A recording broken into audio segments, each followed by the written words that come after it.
ఇక డీటెయిల్స్లోకి వెళ్తే జిల్లాలో మొక్కలను విరివిగా పెంచే లక్ష్యంతో రాష్ట్ర ప్రభుత్వం త్వరలో చేపట్టనున్న వన మహోత్సవ కార్యక్రమానికి అనువైన ప్రాంతాలను జిల్లా కలెక్టర్ షాన్ మోహన్ అధికారులతో కలిసి శనివారం పరిశీలించారు. తొలుత కాకినాడ జేఎన్టీయూ ఇంజనీరింగ్ కళాశాల, జేఎన్టీయూ గ్రౌండ్, జిల్లా క్రీడా మైదానాన్ని పరిశీలించారు. అదేవిధంగా కాకినాడ పోర్టు ప్రాంతాలను పరిశీలించారు. అనంతరం కాకినాడ పోర్టు ప్రాంతంలో ఏర్పాటు చేయనున్న చెక్ పోస్ట్ ప్రాంతాన్ని పరిశీలించి అధికారులను వివరాలు అడిగి తెలుసుకున్నారు.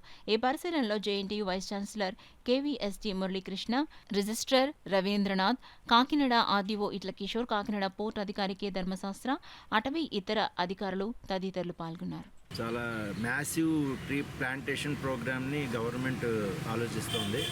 దానికి సంబంధించి ఇవాళ కాకినాడ డిస్ట్రిక్ట్ ఆనరబుల్ కలెక్టర్ గారు జేఎన్టీయూకే కాకినాడ ప్రాంగణానికి వచ్చి ఇక్కడ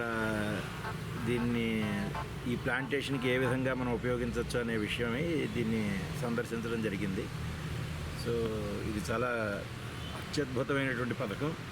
జేఎన్టీయూకే కాకినాడకి కనుక ఈ అవకాశం లభిస్తే చాలా అదృష్టవంతుల కింద లెక్కది. ఇది పవన్ కళ్యాణ్ గారు our deputy chief minister and minister for environment, forest and climate change, ఆయనటువంటి ఆశ ఇది.